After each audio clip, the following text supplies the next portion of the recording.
بسم اللہ الرحمن الرحیم۔ السلام علیکم ورحمۃ اللہ وبرکاتہ۔ اللہ کے محبوب بندے کون؟ حضرت سیدنا معاذ بن جبل رضی اللہ عنہ سے روایت ہے کہ رسول اللہ صلی اللہ علیہ وآلہ وسلم کا فرمان عالی شان ہے کہ بے شک اللہ عز و جل کے محبوب ترین بندے وہ ہیں جو پرہیزگار اور لوگوں سے ایسے پوشیدہ ہیں کہ اگر غائب ہو جائیں تو انہیں تلاش نہ کیا جا سکے، اور اگر حاضر ہوں تو پہچانے نہ جائیں، اور وہ ہدایت کے امام ہیں اور علم کی کنجیاں ہیں، یعنی دروازے ہوتے ہیں۔ نبی کریم صلی اللہ علیہ وآلہ وسلم نے فرمایا کہ اپنے نفس کو بھوکا اور پیاسا رکھو کہ مجاہدہ کیا کرو، کیونکہ اس کا اجر راہ خدا میں جہاد کرنے والے کا سا ہے۔ حضرت ابو ہریرہ رضی اللہ عنہ بیان کرتے ہیں کہ ایک بار میں نبی کریم صلی اللہ علیہ وآلہ وسلم کے پاس گیا تو آپ کو میں نے بیٹھ کر نماز پڑھتے پایا۔ میں نے اس کا سبب پوچھا تو آپ صلی اللہ علیہ وآلہ وسلم نے ارشاد فرمایا کہ بھوک کے باعث میں رو پڑا۔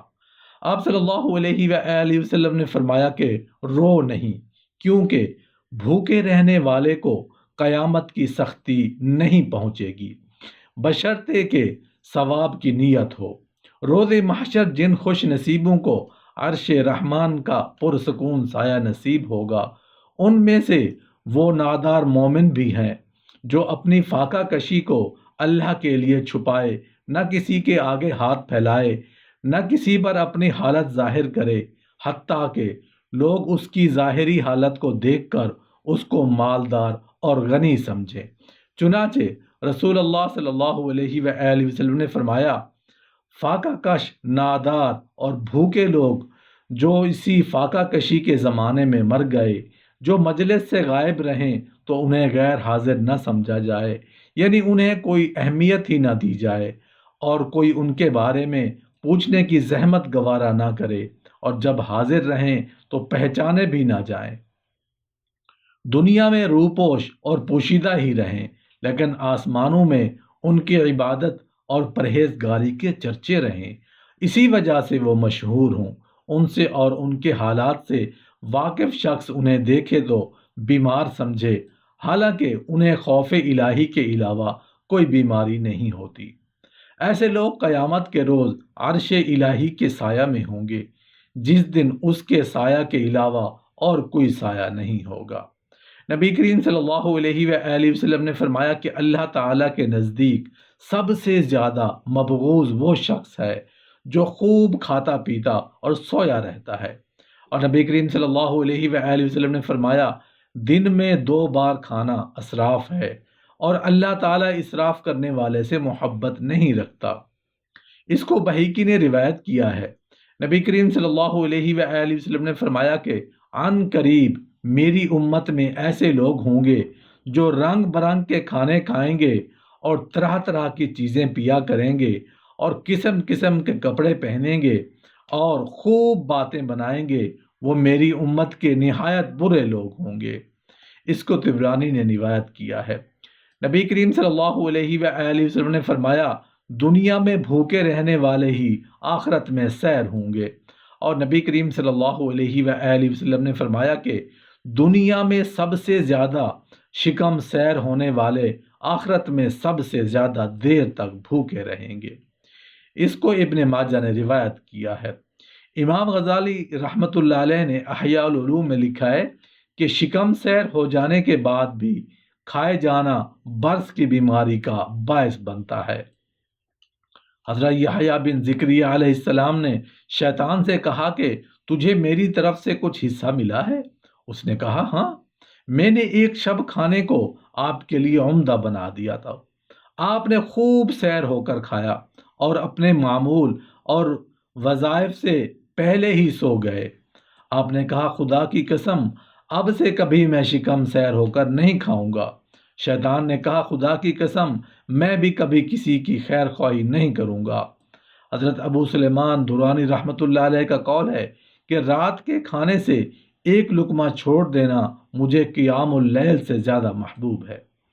اللہ تعالیٰ کے خزانوں میں بھوک بھی ہے جو سوائے اس کے جس سے محبت ہوتی ہے کسی کو انہیں عطا کرتا ہے۔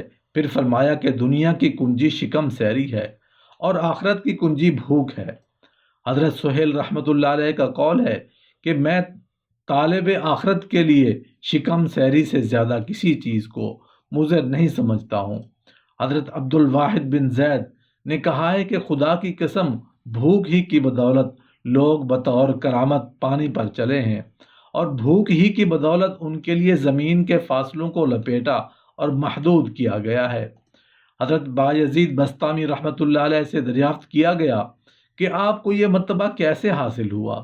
انہوں نے جواب دیا بھوک سے، اور میں نے فتاوی تاتار خانیہ میں دیکھا ہے کہ جب شکم سیر آدمی کوئی نصیحت کی بات کہتا ہے تو اس کی بات نہیں مانی جاتی، اور جب شکم سیر آدمی نصیحت سنتا ہے تو اس کو کوئی فائدہ نہیں ہوتا۔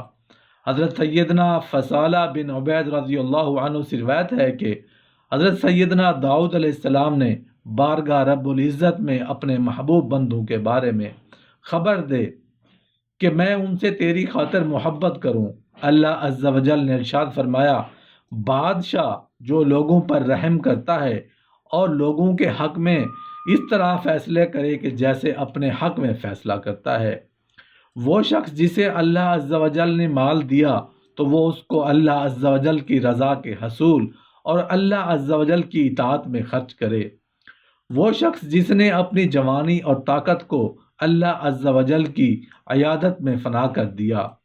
وہ شخص جس کا دل مسجد کی محبت کی وجہ سے انہی میں لگا رہتا ہے۔ وہ شخص جو کسی خوبصورت عورت سے ملے تو وہ عورت اسے آپ پر قدرت دے کہ وہ اللہ عز و جل کے خوف کے سبب اس کو چھوڑ دے۔ وہ شخص جو جہاں بھی ہو یہ یقین رکھے کہ اللہ عز و جل میرے ساتھ ہے۔ وہ لوگ جن کے دل میں خوف اور کمائی پاک ہے وہ میری رضا کے لیے آپس میں محبت کرتے ہیں، میں ان کا ذکر کرتا ہوں اور وہ میرا ذکر کرتے ہیں۔ وہ شخص جس کی آنکھیں اللہ عز و جل کے خوف سے آنسو بہائیں۔